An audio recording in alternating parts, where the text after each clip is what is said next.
Hello, my name is Anne Tailford and I work in the Education Data Division at the Department for Education. I'm here to talk to you about the school level information you are required to submit as part of your school census. This is one of a series of videos related to the school census and should be watched in conjunction with the others. This slide lists the topic areas I will be covering in the presentation. Information on admission appeals is collected from schools that were responsible for their own appeals, relating to appeals against applicants having not received a requested offer of a place for the start of the current academic year. Information about appeals is required from academies as well as voluntary aided and foundation schools. Only appeals which are the responsibility of the school's governing body are included. However, where a school has contracted another agency, such as their home local authority, to administer their admission appeals process, as long as the school's governance code is VA, FO or CA, the school must still provide the information as part of their spring census. If your school operates arrangements jointly with other schools, your return will include appeals for your school only.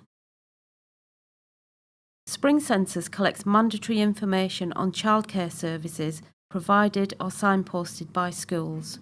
The department will use the data to help evaluate the impact of policies on the number of schools providing childcare and track progress against our aim to increase the numbers. The requirement is that there should be 4 records returned for type of childcare, 1 for each of before school, after school, holiday, and under 5s categories. A yes or no should be provided for each record as to whether the school provides or signposts to this type of childcare, with further information required where any yes replies are provided. The following slides provide brief descriptions of the definitions of the different types of childcare. Please refer to the School Census Guide for further information.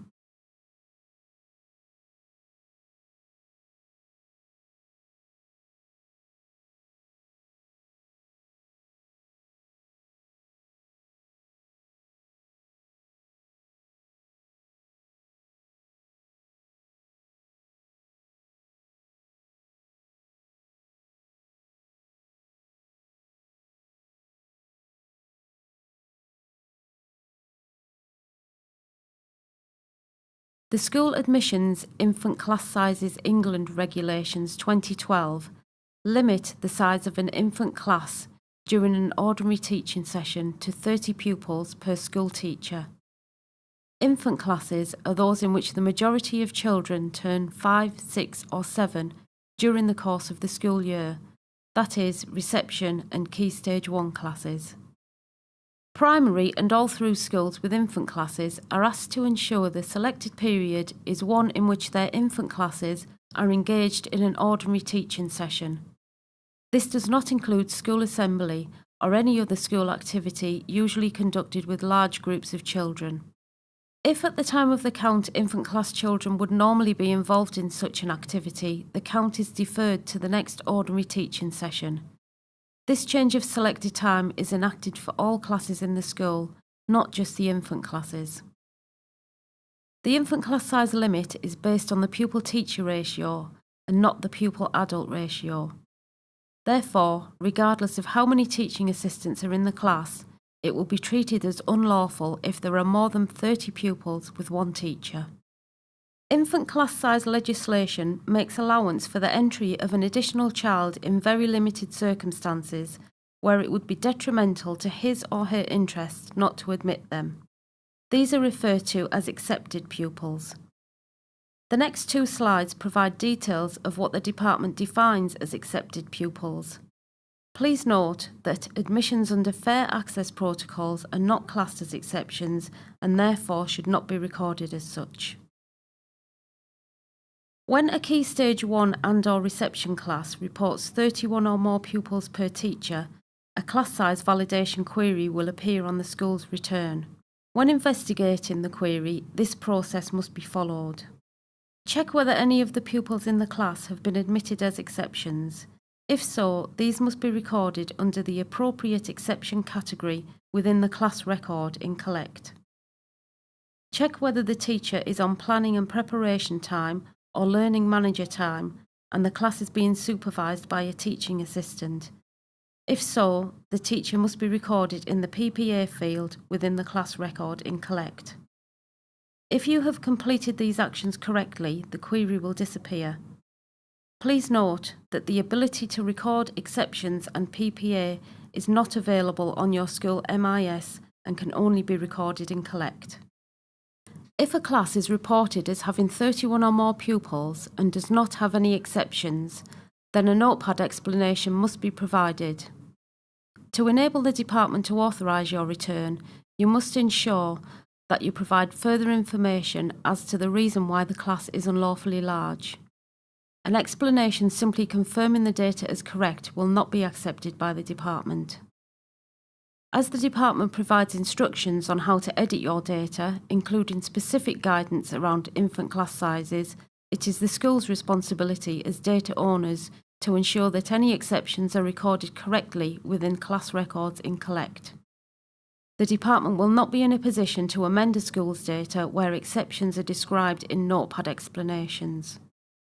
To assist you in identifying infant classes in breach of the legal limit of 30 pupils per single teacher, a report is available in Collect.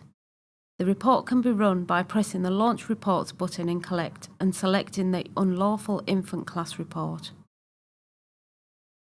New validation was introduced in autumn 2016 census, which checks the school governance returned as part of the census against the type of establishment information held in Get Information About Schools, or GIAS. If this information does not match, a validation query will be triggered. Where the information provided in the census return is incorrect, this should be updated in the school's MIS and the return submitted. If, however, the information held in GIAS is incorrect, because the school has changed type and this has not been updated within the school record on GIAS, then the school or local authority should email the address shown on the slide, attaching the statutory notice, proposal, and eventual decision record. The school organisation team will then update the school record on GIAS. Please note that until either Collect or GIAS is updated and the two data items match, the validation query will remain. This slide provides links which you may require before and during the collection. More information about how to submit your census data to us, including details about what data is collected for each termly census, can be found on the school census page. Please take some time to read these documents as they will help you fulfil your statutory requirements and successfully complete an accurate census return. In addition to the online documents, we also provide a data collection forum. The purpose of the forum is to provide a facility to allow customers to exchange ideas and good practice relating to specific data collections and related EDD systems. To gain access to this forum, please complete a service request form. The Data Collection Help Desk issues regular email bulletins before and during the data collection period. These bulletins provide important messages to help schools make a successful school census return, and so please ensure you read the information carefully. I do hope you found this presentation helpful. Thank you.